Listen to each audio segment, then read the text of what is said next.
하나님 말씀은 출애굽기 33장 1절부터 17절까지입니다. 출애굽기 33장 1절부터 17절까지입니다.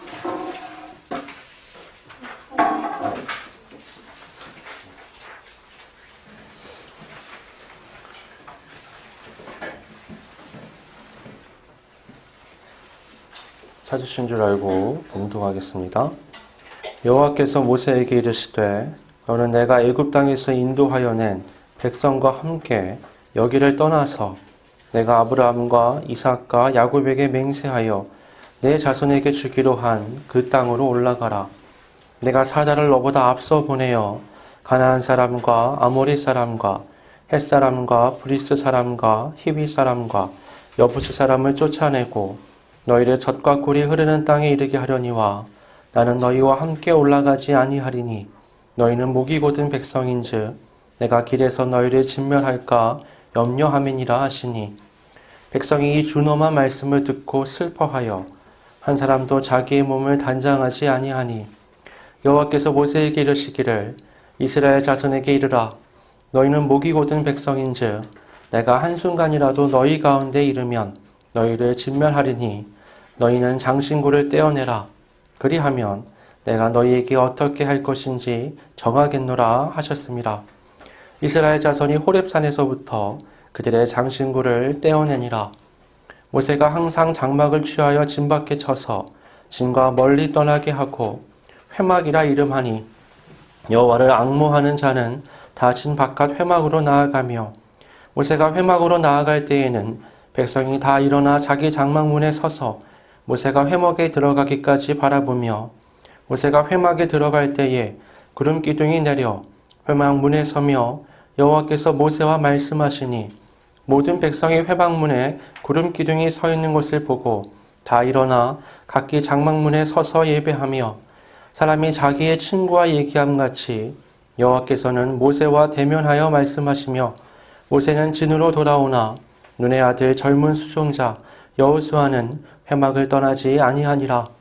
모세가 여호와께 아뢰되 보시옵소서 주께서 내게 이 백성을 인도하여 올라가라 하시면서 나와 함께 보낼 자를 내게 지시하지 아니하시나이다.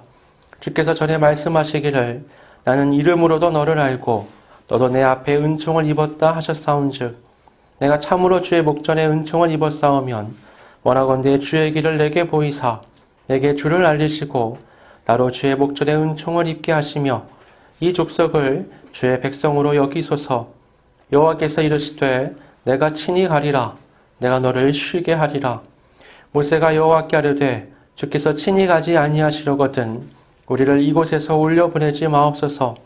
나와 주의 백성이 주의 목전에 은총 입은 줄을 무엇으로 알리이까?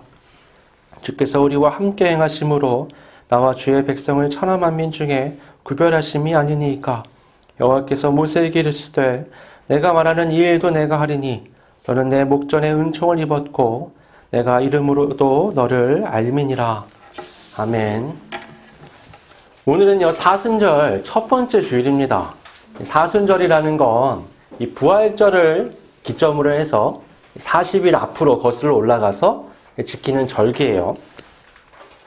성경에는 이 사순절에 대한 게 없습니다. 이거 언제 생겨난 거냐면 약 7세기경에 유럽에서 생겨난 거예요. 이 첫날이 되는 수요일, 지난 수요일이죠. 제2수요일이라고 부르는데 이거는 8세기경에 생겨난 겁니다. 왜 제2수요일이라고 불렀냐면 이날 이 죄를 머리에 뿌리고 하나님 앞에서 이제 회개하는 기도를 해요. 그리고 이 사순절 기간은 보통 금식을 합니다. 40일에 다 금식하는 게 아니라 한 끼 정도 금식하면서 자기 자신을 돌아보고 하나님 앞에 경건하게 서는 연습을 이제 하는 기간이 이 기간이라고 말할 수 있습니다. 지금은 세상에까지 문화가 퍼지면서 성탄절이 굉장히 큰 행사인 것처럼 보이지만 본래 이 기독교에 있어서 가장 큰 절기는 이 부활절입니다. 그리고 이 부활절을 중심으로 앞에 고난주간, 또 종려주일, 그 다음에 그 앞에 있는 사순절까지가 우리에게 굉장히 중요한 기간이었다라고 말할 수 있는 겁니다. 그만큼 이 예수님의 죽으심과 부활하심은 우리 신앙에 있어서 가장 핵심을 차지한다라고 말할 수가 있습니다. 이 부활절을 향해 가는 이 사순절 기간 동안 우리가 어떤 말씀을 나누면 참 유익할까를 고민하다가 그런 걸 해본 적이 없는 것 같아요. 예수님을 예표하는 것들에 대해서 하나하나 살펴봄으로써 예수님을 좀 더 입체적으로 오심과 그의 사역을 바라볼 수 있으면 좋겠다. 이런 생각을 했습니다. 그래서 오늘은 첫 시간으로 예수님을 예표한 사람인 이 모세를 통해서 우리가 예수님의 오심과 또 우리에게 있어서 예수님이 어떤 분이신가 이런 부분을 한번 같이 생각해 보겠습니다. 여러분, 성경에는 위대한 인물들이 참 많죠. 굉장히 많이 등장합니다. 이 구약으로만 한정해도요, 굉장히 많아요. 그냥 언뜻 떠오르는 사람만 해도 노아, 아브라함, 야곱, 요셉, 모세, 여호수아, 기드온, 다윗, 솔로몬, 히스기야, 요시야 이런 대단한 사람들이 우리에게 다 스쳐 지나갑니다. 여러분에게 딱 한 사람만 뽑으라 그러면 누구를 뽑으시겠어요? 저는 초등학교 때 늘 다윗을 뽑았습니다. 왜냐하면 소년이 장수를 이기잖아요. 돌멩이로. 그럼 엄청난 능력을 보면서 나도 저런 소년이 되고 싶다. 좀 크면 어떻죠? 삼손이 그렇게 멋있어 보이죠.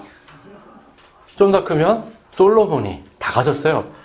그렇게 멋있어 보이는 겁니다. 근데 그런 거 말고 우리가 신앙의 눈으로 봤을 때 어떤 사람이 참 우리에게 의미가 있는 사람인가? 다 다르겠지만 유대 교인들에게 한 사람을 뽑으라 그러면 주저없이 모세를 뽑습니다. 많은 사람이 있음에도 불구하고 모세를 첫손에 꼽아요. 모세는요, 뭔가 전무후무한 이미지가 있습니다. 예를 들면 오늘 본문 12절에 하나님이 이렇게 말씀하시죠. 나는 이름으로도 너를 알고 너도 내 앞에 은총을 입었다.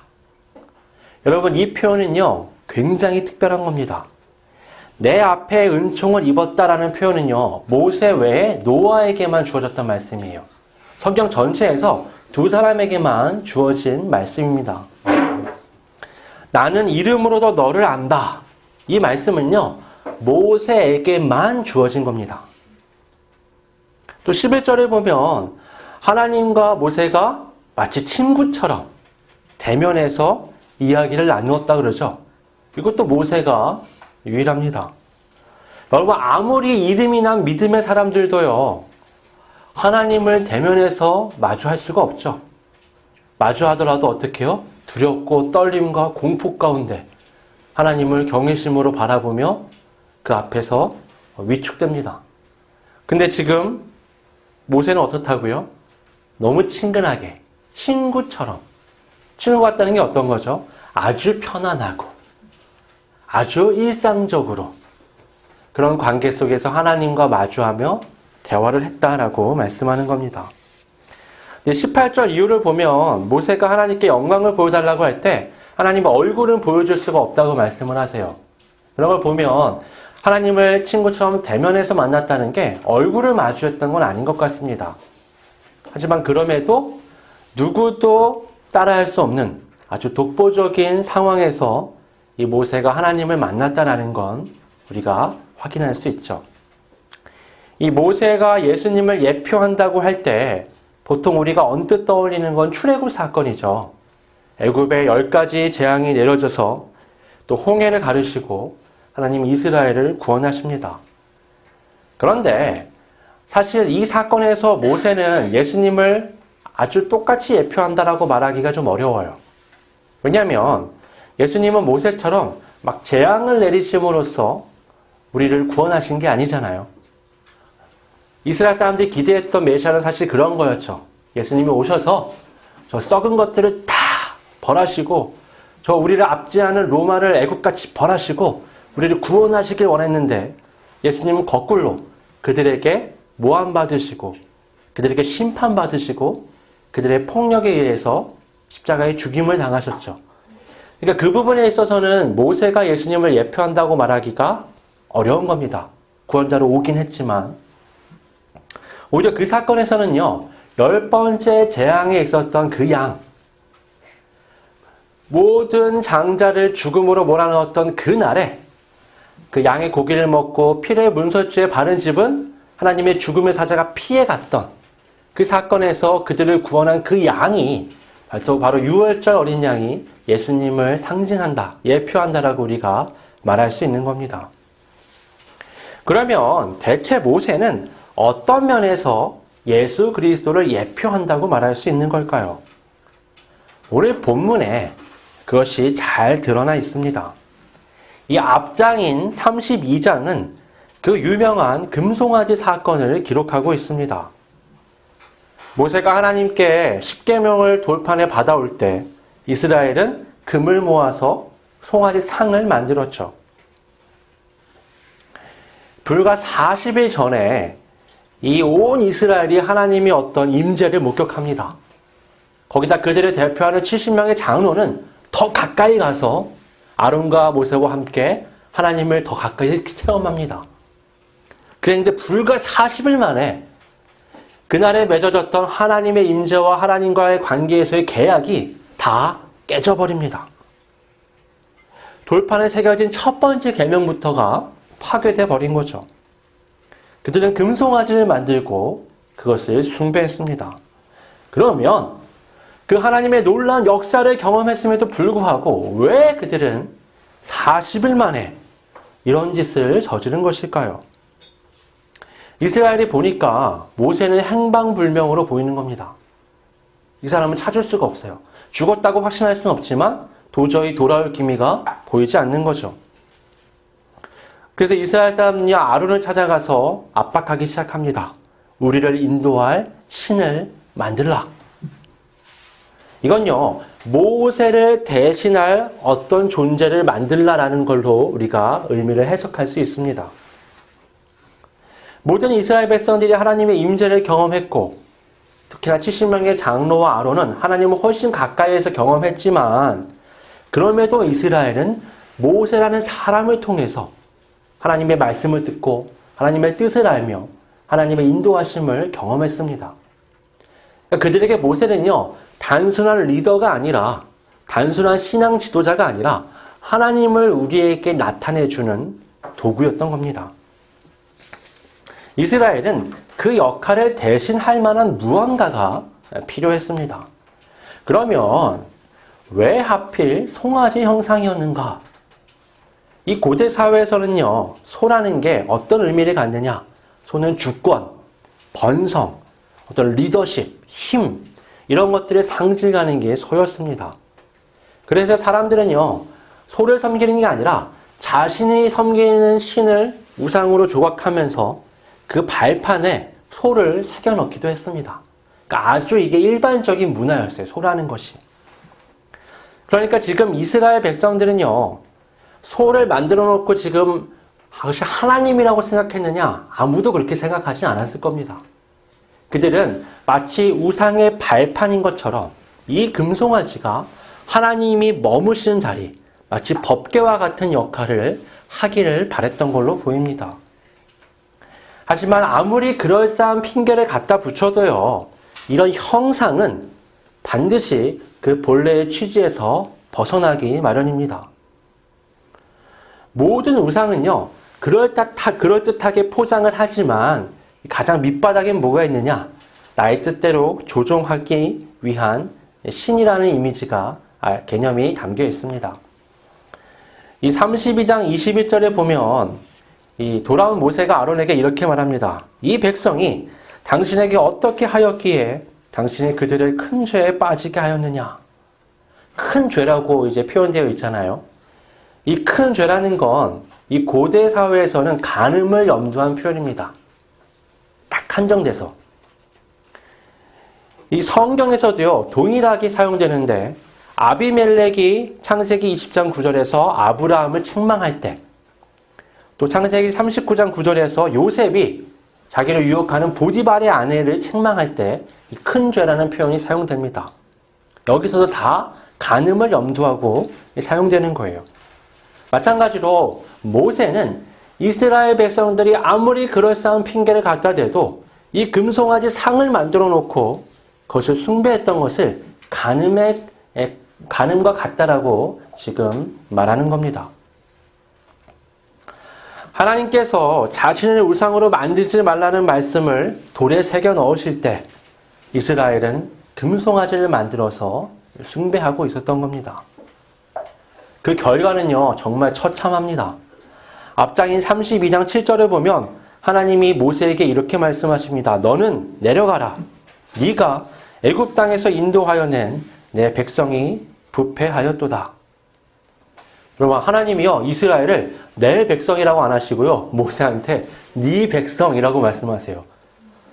자신이 모세를 보내면서 출애굽시키셨는데 뭐라고 말씀하세요? 네가 애굽에서 구원한 그 백성이라고 말씀하시는 겁니다.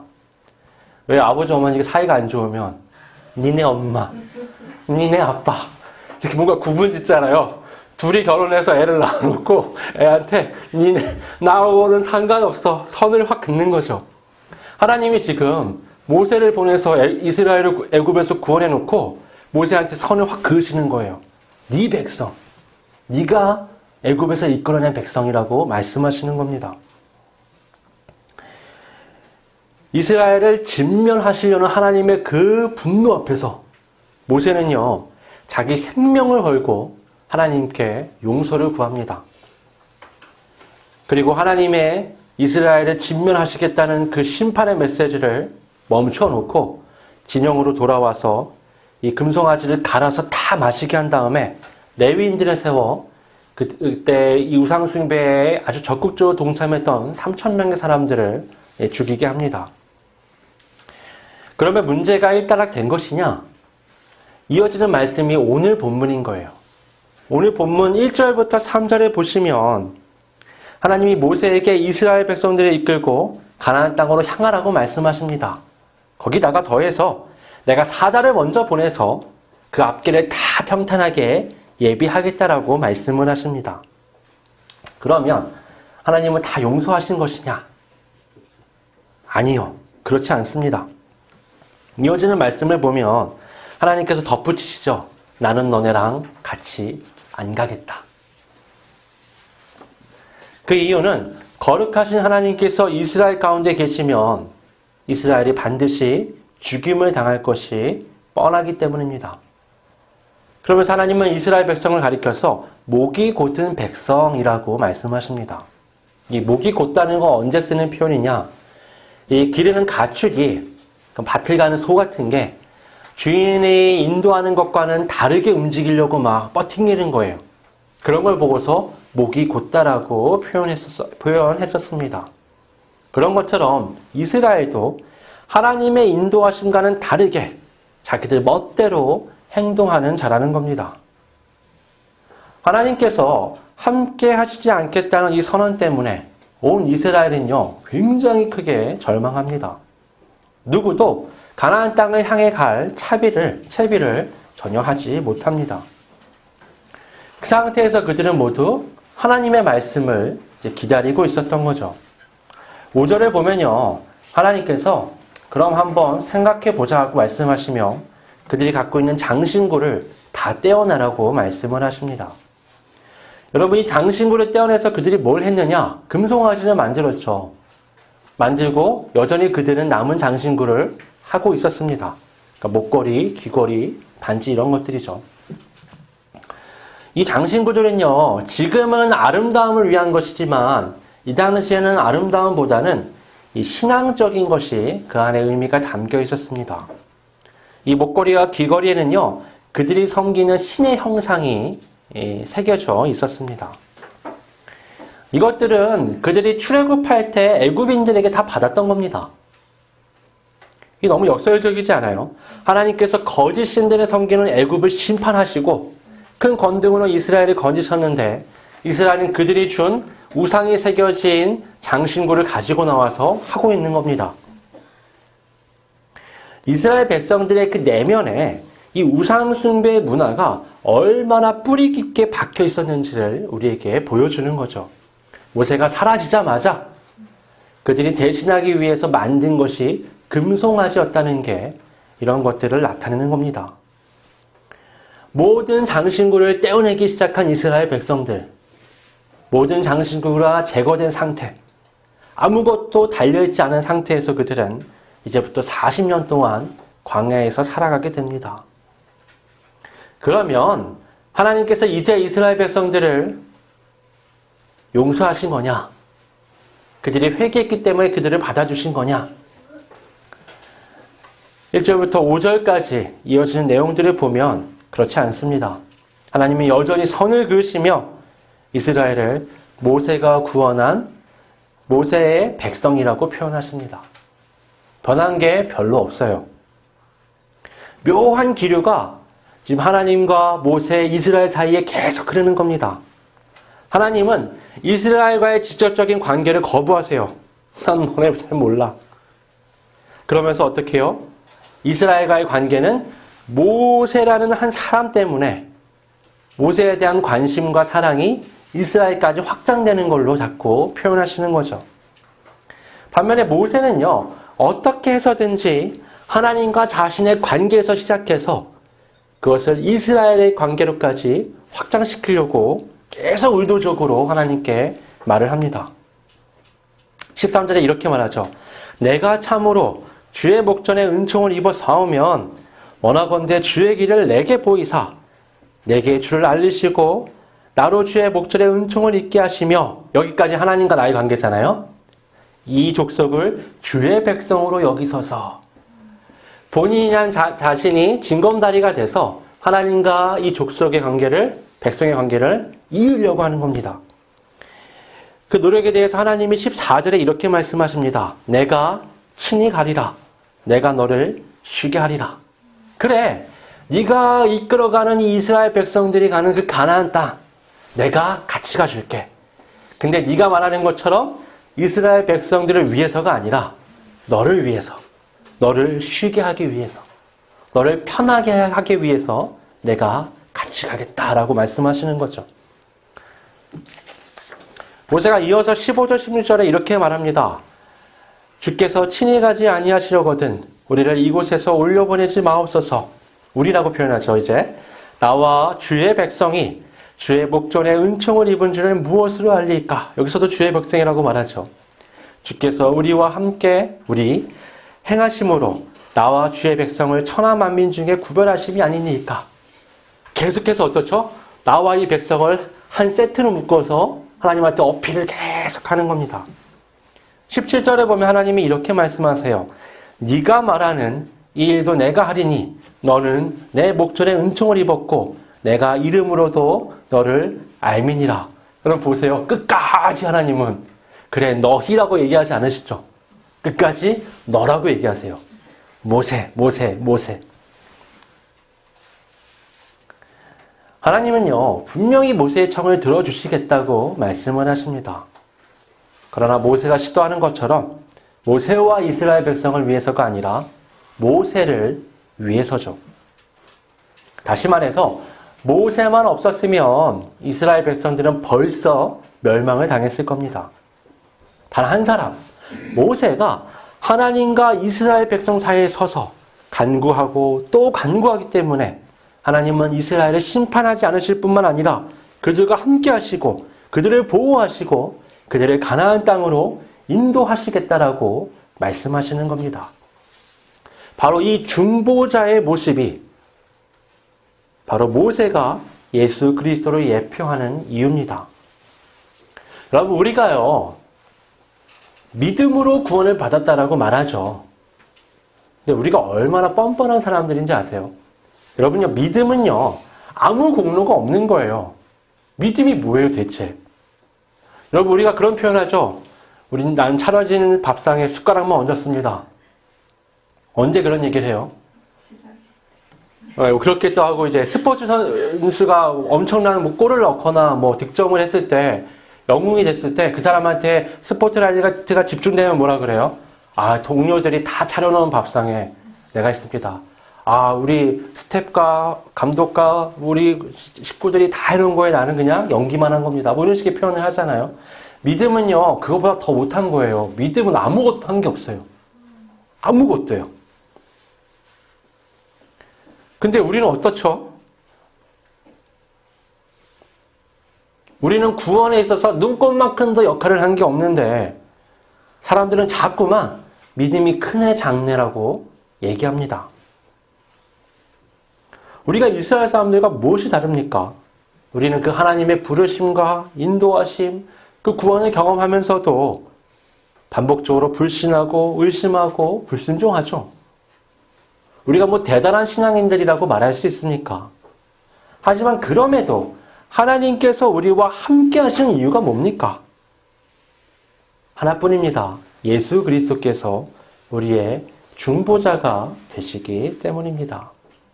예수님께서 십자가를 지셨고 우리의 죄를 대속하셨으며 하나님과 우리의 관계를 이어주셨습니다.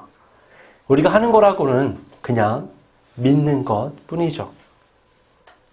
얼마나 많은 사람들이 믿음에 대해서 너무 큰 의미를 부여합니까? 믿음이 크다, 믿음이 작다, 이런 걸 가지고 사람을 평가하죠. 여러분, 믿음은요, 마치 태양을 향해서 집 안에서 창을 내는 것과 비슷합니다. 여러분, 집 안에 빛이 팍 들어왔을 때, 여러분, 이게 우리가 창을 잘 내서예요? 아니면 태양빛이 비춰서예요? 태양빛이 비춰서죠. 한밤에 창 열심히 내봤자 빛은 안 들어옵니다. 여러분, 금송아지 제작 방법을 한번 떠올려 보세요. 이걸 보통 학자들이 뭐라고 말하냐면 이걸 아주 정교하게 나무로 상을 먼저 만들어요. 크게.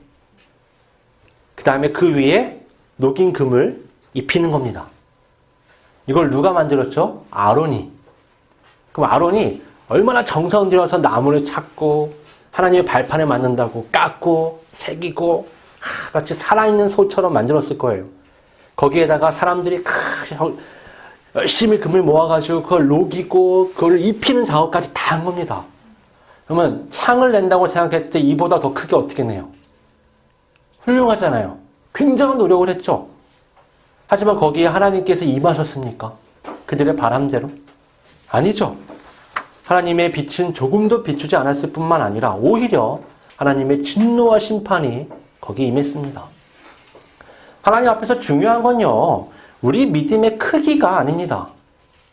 변화산에 올라갔던 예수님이 내려오셨는데 밑에 한바탕 난리가 난 거예요.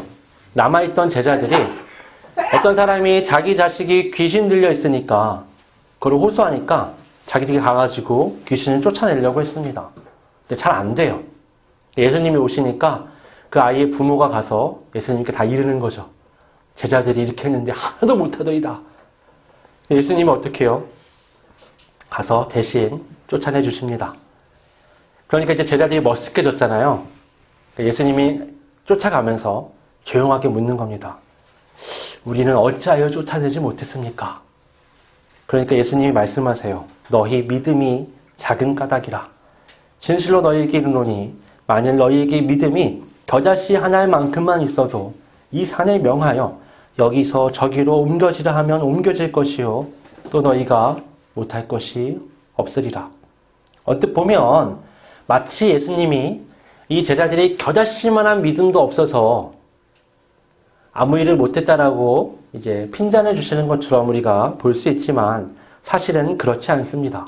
그들은요, 자신들이 할 수 있다는 확신을 가지고 이 아이를 고치려고 했습니다. 이미 그들은요, 둘씩 짝지어서 예수님이 보내셨을 때 귀신을 쫓아내고 병자들을 고쳤던 경험을 갖고 있어요. 이미 해봤습니다, 많이. 그래서 충분히 할 수 있다라고 생각했던 거예요. 하지만 그들은 실패했죠. 그들이 실패한 이유는 스스로 믿음이 없어서가 아니라 올바른 믿음이 없어서입니다. 예수님을 향한 믿음을 갖고 있어야 하는데 내가 할 수 있다는 믿음을 갖고 있었던 거예요. 여러분, 겨자씨 하나라는 게 얼마나 작은 거죠? 산이라는 건 대체 얼마나 큰 겁니까? 지금 시대에는요, 겨자씨보다 작은 게 너무 많아요. 우리 개념 안에. 산보다 큰 게 너무 많죠. 하지만 이 당시에 살아가던 사람들에게 세상에서 가장 작은 건 뭐죠? 겨자씨입니다. 세상에서 가장 큰 건 뭐죠? 눈에 보이는 저 산이에요. 예수님 말씀은 뭐냐? 야, 니네가 갖고 있는 가장 작다고 생각하는 그 믿음만 있어도 너네가 생각하는 가장 크다고 생각하는 저 산을 옮길 수 있다라고 말씀하시는 거예요. 중요한 건 뭐죠? 바른 믿음이 그렇게 있으면. 예수님을 향한 믿음이 있으면 그게 가능해요. 하지만 그 믿음이 아닌, 그 예수님을 향한 믿음이 아닌 내가 할 수 있다는 개인의 어떤 확신을 갖는 그런 종류의 믿음은 아무리 크게 가져봤자 놀라운 일을 만들어낼 수가 없는 겁니다. 중요한 것은 믿음 자체가 아니라 믿음의 방향, 믿음의 대상입니다. 우리가 항상 기억해야 할 것은요, 우리가 경건하게 사는 거 중요합니다. 거룩을 유지하는 거 중요하죠. 우리가 말씀대로 살려고 수많은 노력들을 하는 것이 중요합니다. 하지만 그렇게 나에게 초점을 맞추기 이전에 예수님께 우리의 초점을 맞춰야만 합니다. 여러분, 바리새인들이 실패한 이유가 뭐예요? 율법을 지키지 않아서가 아니죠. 율법을 얼마나 열심히 지켜요. 하지만 예수님께 초점을 맞추지 못했기 때문에 그들은 실패한 겁니다. 여러분, 사두개인들이 왜 실패했죠? 그들이 성경을 몰라서인가요? 아니요. 그들은 온통 온방의 창문을 막아놓고 성경을 24시간 내내 연구합니다. 하지만 그럼에도 예수님께 초점을 맞추지 못했기 때문에 그들은 결코 하나님 앞에서 실패할 수밖에 없었던 겁니다. 여러분, 그 나사로의 집에 예수님이 가셨을 때 예수님을 대접하려고 분주하게 움직이던 마르다가 가만히 앉아있는 마리아에 비해서 높은 평가를 받지 못한 이유가 뭐죠? 예수님은 마리아를 훨씬 칭찬하셨죠? 왜요? 마리아는 말씀을 자기에게 주시는 예수님께 초점을 맞췄기 때문입니다. 마르다는 예수님을 대접하는 거에 초점을 맞춘 거죠.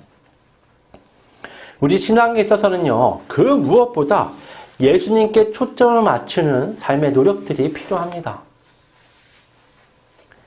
예수님께서 이렇게 말씀하셨잖아요. 내가 곧 길이요 진리요 생명이니 나로 말미암지 않고는 아버지께로 올 자가 없느니라.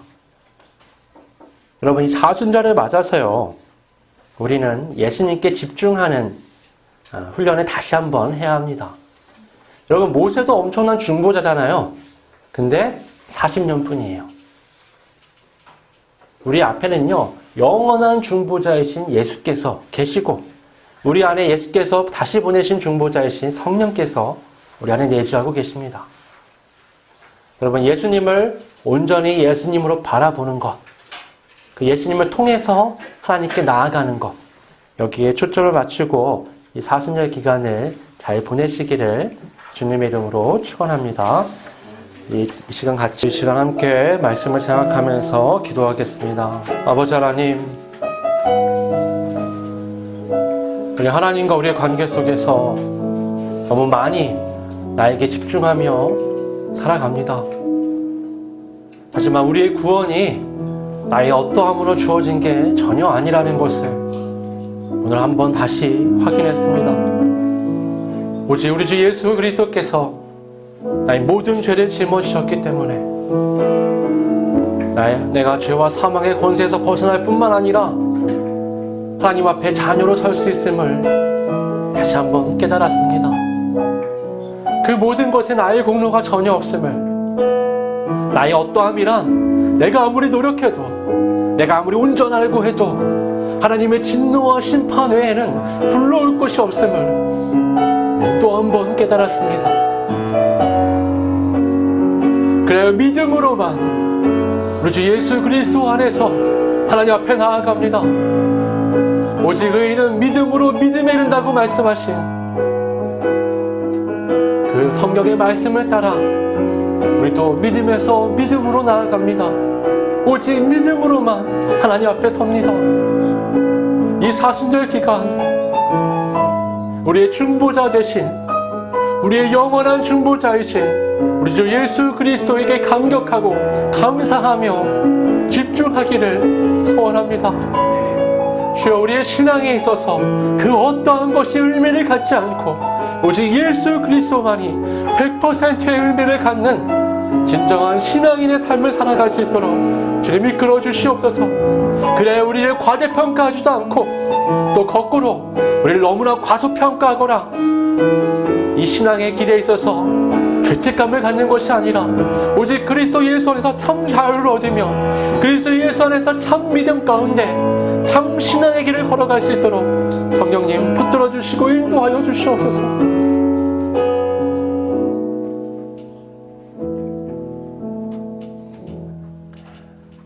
아버지 하나님, 내가 열심히 믿음의 창을 크게 내든 아니면 게을러 작게 내든 그것이 주님을 향해 있지 않으면 아무 의미가 없다는 것을 잘 알고 있습니다. 그럼에도 때때로 우리의 중보자 되시는 예수 그리스도를 기억하지 못하고 하나님과의 관계 속에서 너무 나 자신에게 집중할 때가 있습니다. 그리하여 스스로를 과대평가하며 왜곡된 신앙에 빠지거나 스스로에게 절망하며 또 다른 왜곡의 신앙에 빠질 때가 있었습니다.